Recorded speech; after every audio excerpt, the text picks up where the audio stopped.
Hi, this is Avinash Sharma और इस session में डिस्कस करेंगे डिसीजन मेकिंग या हम कह सकते हैं if statement in R programming language. If statement, इसको डिसीजन मेकिंग स्टेटमेंट भी कहते हैं। इसके अंदर एक कंडीशन होती है और कंडीशन का जो इवैल्यूएशन होता है उसका रिजल्ट ट्रू और फॉल्स होता है, यानी कि बूलियन होता है। उस बूलियन रिजल्ट के बेस पर हमारा कोड एग्जीक्यूट होता है। जैसे कि इसका रिजल्ट होता है ट्रू और फॉल्स।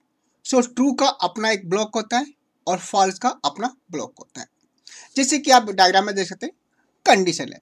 अगर कंडीशन हमारी फॉल्स है तो राइट साइड में आपका फ्लो चलेगा, और अगर आपका कंडीशन ट्रू है तो आपका देखेंगे डाउनवर्ड एरर, यानी कि एक बार में एक ही डायरेक्शन में आपका फ्लो चलता है।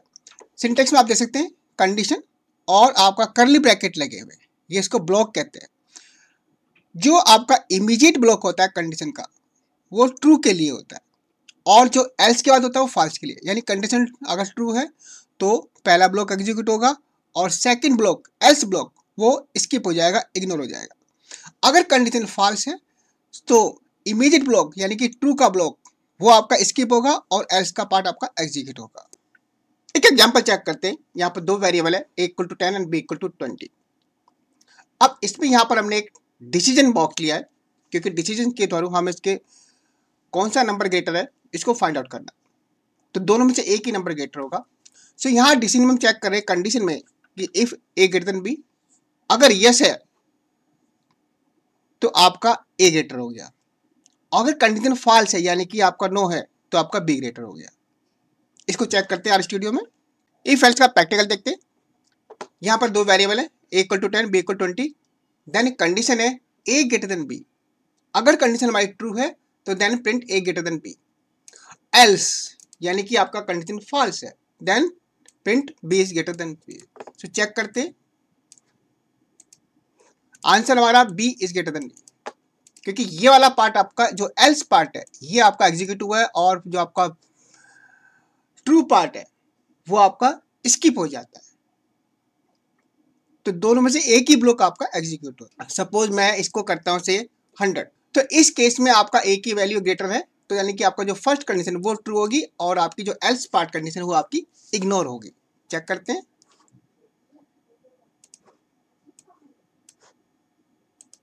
तो आंसर है a is greater than b। और अब चेक करते हैं नेस्टेड इफ एल्स स्टेटमेंट।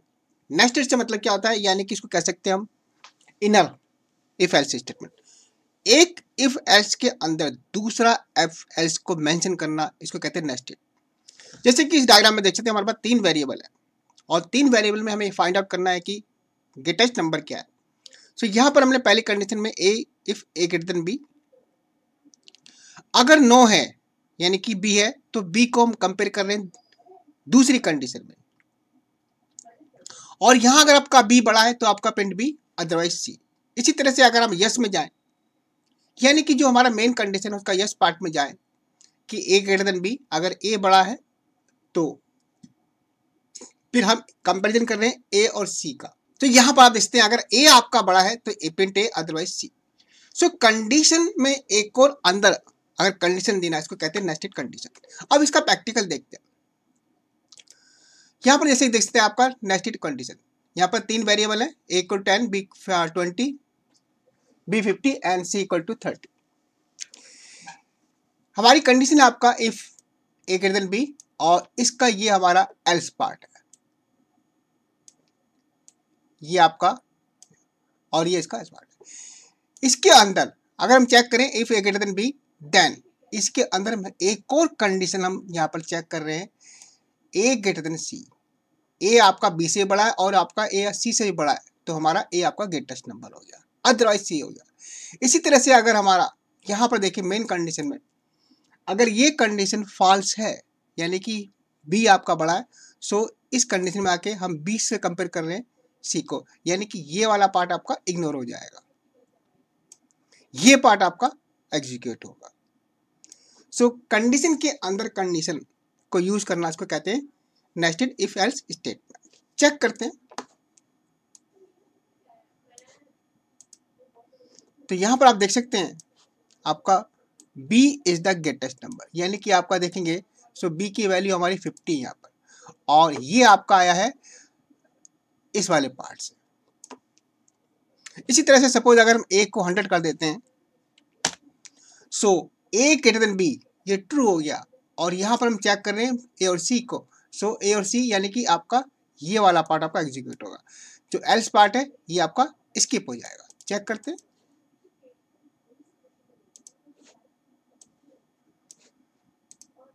तो आप देख सकते हैं आपका a is the greatest number. और अब चेक करते हैं if else ladder. If else ladder के अंदर मल्टीपल इफ एल्स स्टेटमेंट होते हैं और आपका कंडीशन चेक होती है from top to bottom sequence के अंदर। जो कंडीशन ट्रू होती है उसके बाद जो भी स्टेटमेंट होते हैं वो आपके स्किप हो जाते हैं। जैसे कि इस डायग्राम में देख सकते हैं, आपका कलर आपकी वैल्यू रेड है और अगर आपका कलर इक्वल टू रेड, सो अगर ये वैल्यू आपकी ट्रू है सो आपका फ्लो प्रिंट सेल्स और बाकी पार्ट आपका इग्नोर हो जाता है।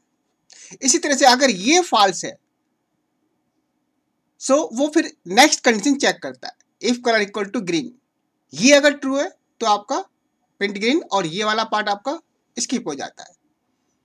सो चेक करते हैं, अब इसका प्रैक्टिकल चेक करते हैं। जैसे कि यहाँ पर आपका फ्रूट वेरिएबल है और उसकी वैल्यू आपकी इनिशियल वैल्यू एप्पल है। यहाँ पर हमारा इफ एल्स का लेटर है, if first if then else if then next else if.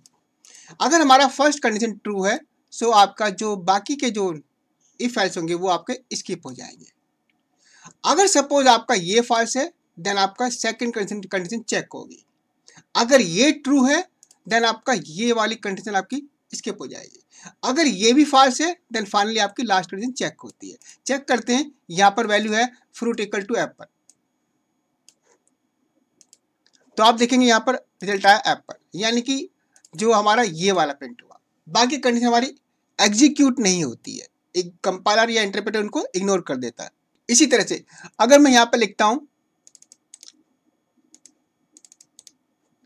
बनाना, सो ये कंडीशन फॉल्स है यानी कि ये स्टेटमेंट एग्जीक्यूट नहीं होगा।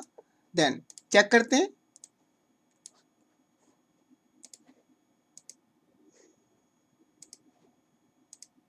सो आंसर है बनाना, यानी कि आपका केवल ये कंडीशन आपकी फॉल्स है, ये आपकी ट्रू है, तो ये कंडीशन आपका प्रिंट और ये आपका स्टेटमेंट इफ एल्स आपका ये स्किप होगा। सो इसको कहते हैं इफ एल्स लेटर। और अब बात करते हैं एंड लॉजिकल ऑपरेटर। एंड जो लॉजिकल ऑपरेटर होता है ये दो कंडीशन को कंबाइन करता है।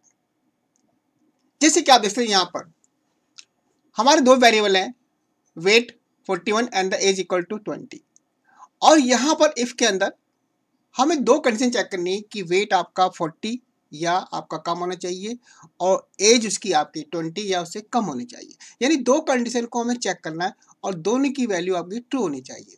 सो उस केस में हम कंडीशन को कंबाइन करने के लिए एंड लॉजिकल ऑपरेटर का यूज कर सकते हैं। सो जैसे कि यहाँ पर लिखा है WT आपका लेस देन 40, आपका 40 या इससे कम होना चाहिए एंड आपकी लेस देन 20। सो अगर ये दोनों कंडीशन आपकी ट्रू है, आपका प्रिंट है कि यस एलिजिबल, अदरवाइज इसमें से एक भी फॉल्स है, आपका रिजल्ट होगा फॉल्स। तो चेक करते हैं, तो रिजल्ट है हमारा नॉट एलिजिबल। उसका रीजन क्या है? क्योंकि वेट हमारा है 41 और 41 में हमने देखा यहाँ पर लेस देन इक्वल टू 40। सो पहला पैरामीटर हमारा फॉल्स हो गया और ये आपका ट्रू हो गया। सो और फॉल्स और ट्रू इक्वल टू आपका फॉल्स होता है, जैसे कि आपका माइनस प्लस माइनस होता है। इसी तरह से आपका एक भी आपका फॉल्स होगा तो वो सब पूरा फॉल्स हो जाएगा। सो अगर सपोज हम इसको कर देते हैं से 38, यानी आपका लेस देन 40 वेट है और लेस देन आपकी 20 एज है। चेक करते हैं,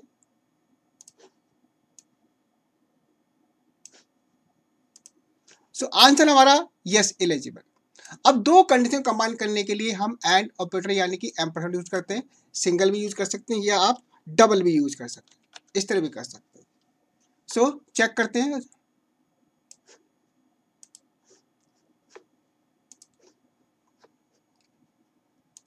तो दोनों कंडीशन आपकी ट्रू होनी चाहिए।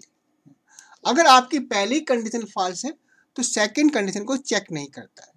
इसी तरह से एक और ऑपरेटर होता है हमारा और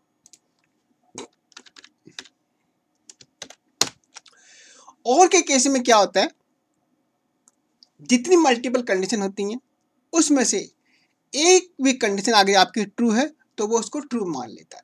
जैसे कि सपोज मैंने यहाँ पर लिखा लेस देन 40 एंड एज, अगर सपोज को करता हूं मैं से और 5 साइन से हम इसको डिनोट करते हैं और, यानी कि दोनों में से एक भी पैरामीटर हमारा सही होगा तो ट्रू मान लेगा। और है जैसे कि हमारा वेट लेस देन, मैं इसको सपोज कर देता हूं से 50। सो पहला हमारा आपका ये फॉल्स है लेकिन ये ट्रू है, और इट मीन्स ये हमारा का एलिजिबल है। सो चेक करते हैं,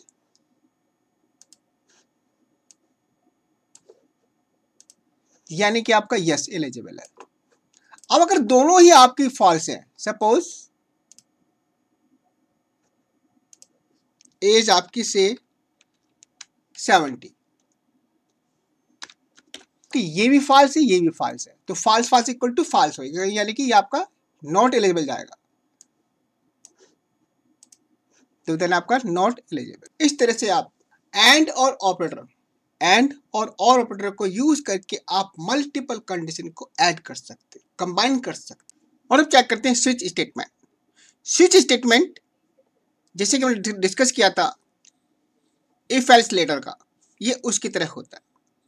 इस डायग्राम में देख सकते हैं एक्सप्रेशन, यहाँ पर एक वेरिएबल होगा, एक वैल्यू होगी और उसके बाद एक लिस्ट मेंशन की जाती है जिसको हम केस कहते हैं, केस 1, केस 2, केस 3, और इस वैल्यू को हर केस के साथ वो मैच किया जाता है from top to bottom sequentially.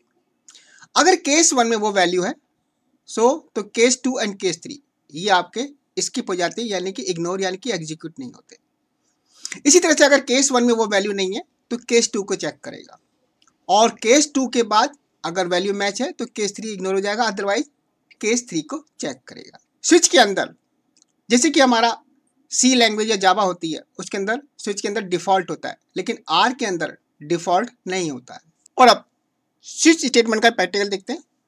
जैसे कि यहाँ पर एक प्रोग्राम दे सकते हैं, यहाँ पर हमारा स्विच है और आपका opening bracket then closing bracket, switch की बॉडी है, इसके अंदर पहला जो पैरामीटर है आपका एक्सप्रेशन है, इसको हम वेरिएबल भी ले सकते हैं। सपोज से ए इक्वल टू से 1, देन यहाँ पर हम ए ले सकते हैं। ये आपका जो ए है एक्चुअली में इसकी वैल्यू 1 है, और जो हमारी लिस्ट की जो वैल्यू है जिसको हम कह सकते हैं केस 1, केस 2, केस 3, केस 4, इनका एक अपना इंडेक्स नंबर जनरेट होता है by default from top to bottom. So इसका इंडेक्स नंबर 1 है, इसका 2 है, इसका 3 है, इसका 4 है, इसका 5 है। जब हम 1 को सर्च कर रहे हैं तो ये इंडेक्स नंबर सर्च करेगा, यानी कि ये रिजल्ट हमारा आएगा। सो अगर मैं यहाँ पर चेक कर लिखता हूँ, यहाँ पर प्रिंट देन SW, चेक करते हैं, रिजल्ट आएगा हमारा यानी कि 1, जो हमारा एक था। अब सपोज मैं इसको करता हूं एक की वैल्यू को से 4, सो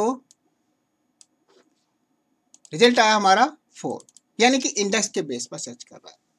इसी तरह से सपोज अगर मैं यहाँ पर लिखता हूं से 6 नंबर, जो कि 6 नंबर का इंडेक्स यहाँ पर अवेलेबल नहीं है, सो इसका जो रिजल्ट होगा वो आपका होगा नल।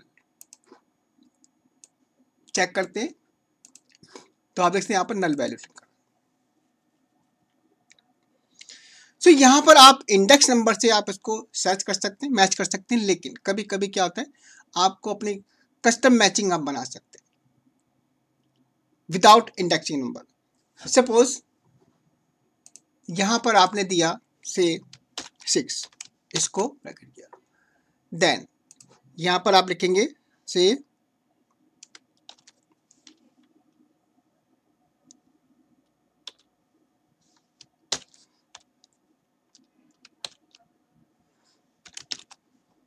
6,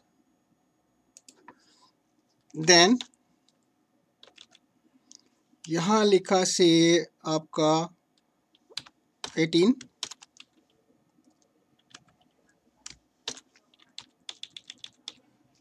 देन 20, देन से आपका 34, एंड फाइनली से 50, देन इसको चेंज कर देते हैं 34 और इसको 20, देन आपका 18 और ये हो गया आपका 6। तो इस तरह से आप अपने एक कस्टम लिस्ट क्रिएट कर सकते हैं और कस्टम इंडेक्स नंबर इसको डिफाइन कर सकते हैं। सो यहाँ पर जैसे कि बाय डिफॉल्ट होता था 1 2 3, अब इसका इंडेक्स नंबर हो गया आपका 6 हो गया, इसका एक तरह से आपका 18 हो गया, 20 हो गया, 34 हो गया। एक्चुअल में ये एक वैल्यू है, ये जैसे मैच होगा। हम यहाँ पर सपोज ऐसे भी ले सकते हैं कॉमा देन से DL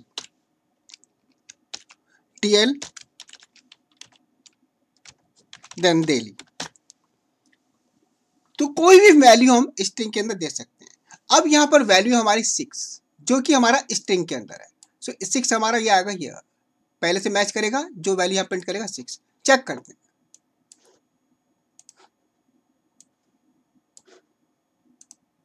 तो देखिए यहाँ पे प्रिंट किया है 6। इसी तरह से अगर मैं इसकी वैल्यू को चेंज करता हूं से DL,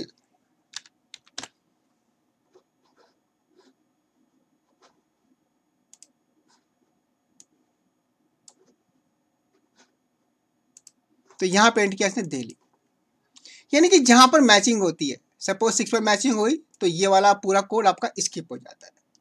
इसी तरह से अगर मैं यहाँ पर 34 लिखता हूं तो 34 में ये मैच करेगा not found, then next match करेगा नॉट फाउंड, ये मैच करेगा नॉट फाउंड, एंड फाइनली आपका 34 ये आपका मैच कर गया। मैच करने के बाद आपका 50 और डेल ये दोनों आपके स्किप हो जाते हैं। सो चेक करते हैं,